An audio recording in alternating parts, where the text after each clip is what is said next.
India కూటమి భవితవ్యం ప్రశ్నార్థకంగా మారింది. కీలక నేత బీహార్ ముఖ్యమంత్రి నితీష్ కుమార్ కూటమి నుంచి నిష్క్రమించడంతో నాయకులంతా అయోమయంలో పడ్డారు. అటు బెంగాల్ సీఎం మమతా బెనర్జీ, ఇటు పంజాబ్ సీఎం భగవంత్ మాన్ కూడా ఒంటరి పోరుకు రెడీ అవుతున్నారు. రాహుల్ గాంధీ రెండో విడత పాదయాత్ర సమయంలోనే ఇలాంటి కీలక పరిణామాలు చోటు చేసుకోవటం విశేషం. మరోవైపు భారత రాజకీయాల్లో నితీష్ కుమార్ కొత్త రికార్డు సృష్టించారు. పొద్దుగాల రాజీనామా పొద్దుముఖ ప్రమాణం. దిగింది సీఎం సీట్లకెళ్లే, ఎక్కింది సీఎం సీట్లకే. కాకుండా అప్పుడు కాంగ్రెస్ ఆర్జేడీ హిమ్మతి, ఇప్పుడు బీజేపీ సపోర్టు. 3 ఏళ్లలో 3 మాటల ముఖ్యమంత్రిగా ప్రమాణం చేసి కొత్త రికార్డు కొట్టేసిండబ్బా బీఆర్ సీఎం నితీష్ కుమార్ సారు. 2 మాటల కమలం దోస్తు, నడుమిట్లి పార్టీలు దోస్తు. అంగీలు మార్చినంత అల్కగా గ్రూపులు మారుస్తుండు గాని కుర్సీనైతే అస్సలు ఇడిచిపెడతలేడు. ఇంకా గమ్మత్ ఏందంటే ఆర్జేడీకి 79, బీజేపీకి 78 సీట్లుంటే సారోళ్ళ జేడీయూకు 45.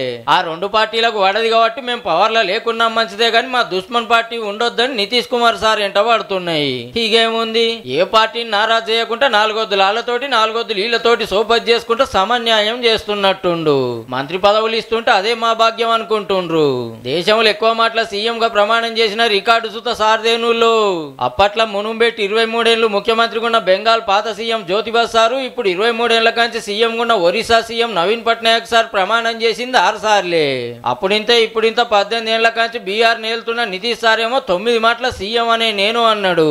అసెంబ్లీ ఎలక్షన్లకు 1.5 ఏడాదిన్నర టైం ఉంది. అప్పటి వరకు ఇంకెవరైనా దోస్తీ చేసుకుంటాడో, ఇంకెన్ని మాటల సీఎం అవుతాడో పో.